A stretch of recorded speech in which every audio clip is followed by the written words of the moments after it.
Halo teman bonsai, kembali lagi bersama saya dalam channel YouTube Dunia Bonsai.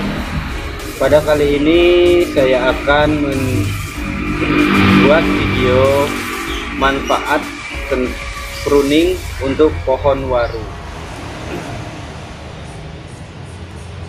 Nah, untuk jenis waru, pengalaman saya biasanya kalau kita jarang melakukan pruning, itu kendalanya adalah mati ranting, teman-teman. Jadi di sini saya biasanya dalam 1 bulan itu melakukan pruning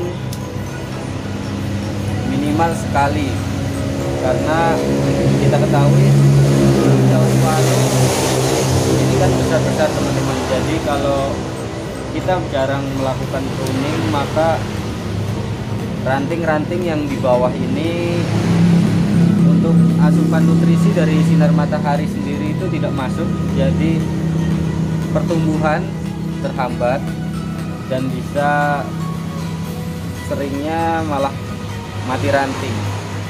Jadi untuk bahan waru saya anjurkan untuk melakukan pruning minimal 1 bulan sekali. Kalau dirasa pertumbuhannya subur, daun-daun udah mulai lebat, pruning lagi.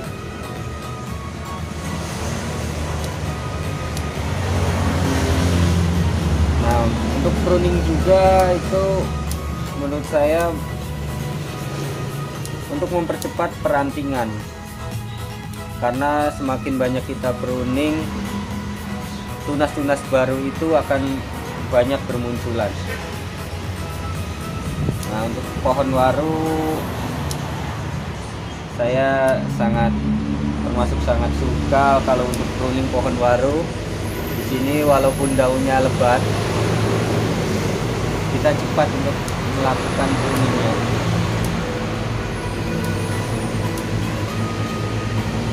Di sini juga ini musim hujan, sudah terlalu subur. Banyak hama juga yang menyerang kalau kita jarang pruning, seperti halnya ini ulat atau belalang.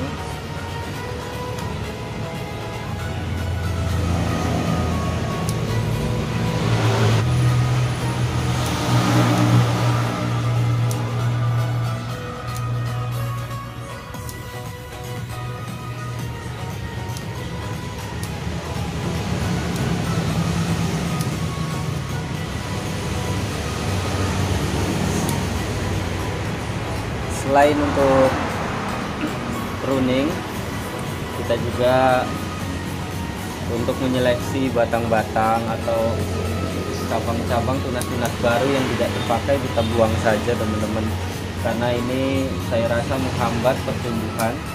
Jadi agar terfokus pada batang yang ingin kita besarkan. Jadi ini tunas-tunas baru kita buang.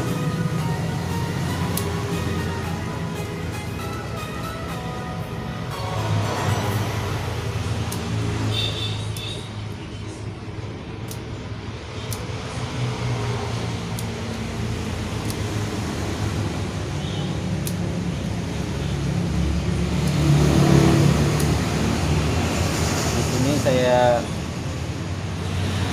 pisahkan perantingan-perantingan.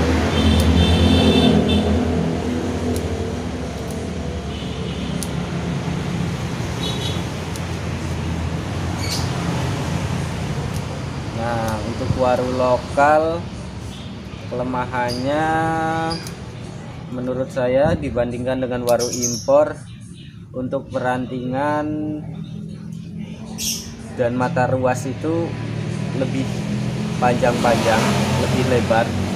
Jadi untuk perantingan kendalanya, kalau kita jarang melakukan pruning, itu mata ruas akan lebar, teman-teman. Jadi semakin banyak kita pruning, akan semakin banyak juga tunas-tunas baru yang bermunculan, sehingga mata tunas itu akan semakin rapat. Nah, di sini jadi untuk perantingannya nanti akan otomatis rapat sendiri. Nah, di sini juga ada teman-teman yang bertanya bagaimana cara mengecilkan daun pada pohon bonsai. Untuk pengecilan daun, saya rasa itu nanti otomatis akan mengecil sendiri teman-teman.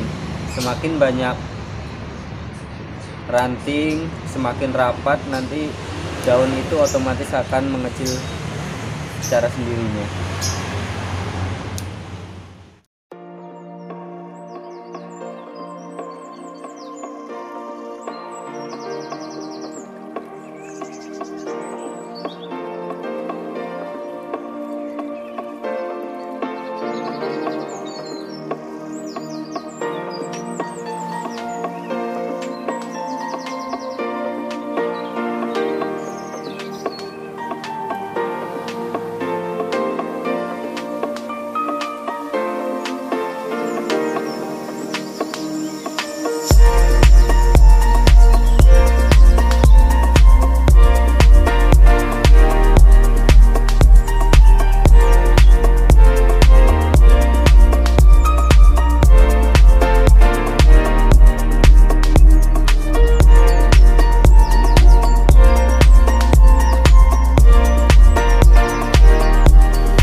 Sendiri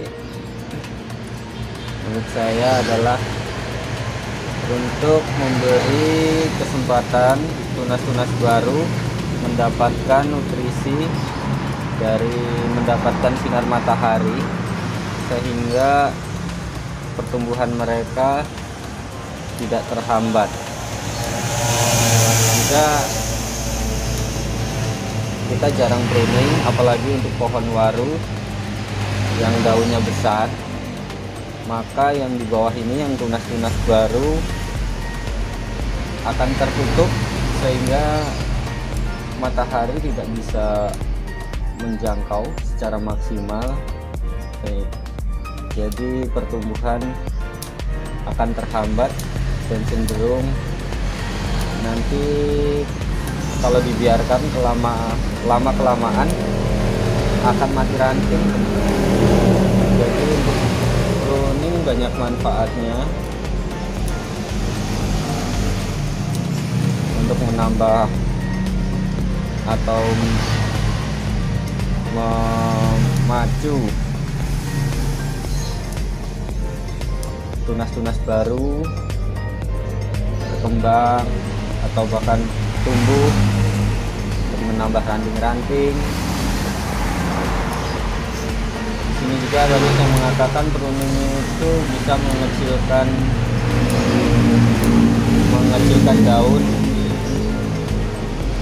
daun itu juga mungkin benar, karena semakin banyak kita pruning, di situ sepengalaman saya tunas-tunas baru akan bermunculan di sini. Nah, secara otomatis, secara logikanya perantingan yang rapat, yang padat, sehingga memicu pertumbuhan daun pun akan semakin tidak leluasa. Jadi di situ daun akan otomatis menjadi kecil sendiri.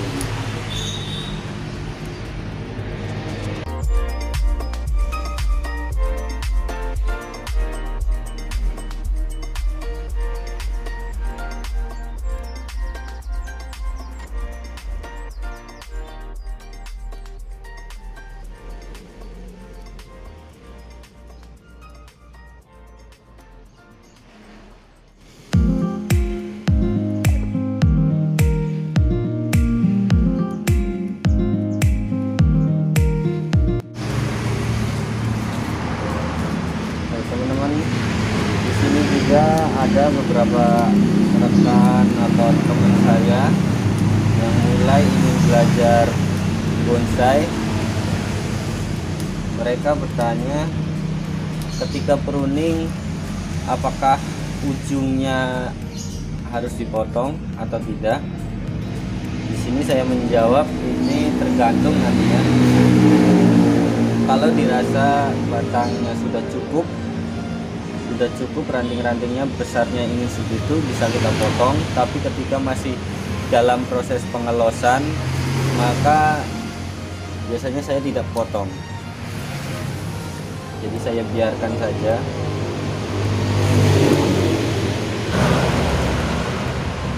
Nah, ini kita bisa lihat teman-teman, banyak yang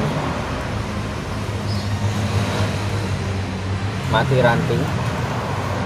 Tapi di sini udah ada tumbuh tunas lagi. Jadi yang mati ranting ini kita buang saja.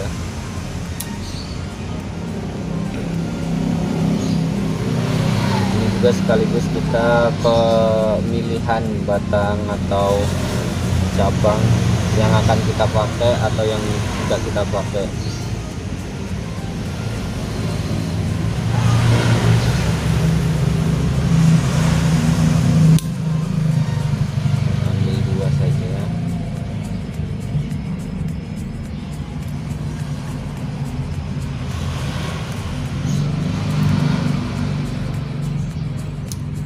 Ini juga saya akan melakukan ini, saya rasa sudah cukup, jadi kawat-kawat ini saya akan lepas.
teman-teman, mungkin itu saja yang bisa saya sampaikan untuk video kali ini.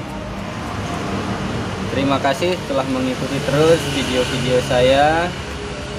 Pokoknya salam kompak, salam sukses untuk seluruh pebonsai Indonesia, dan jayalah perbonsaian Indonesia.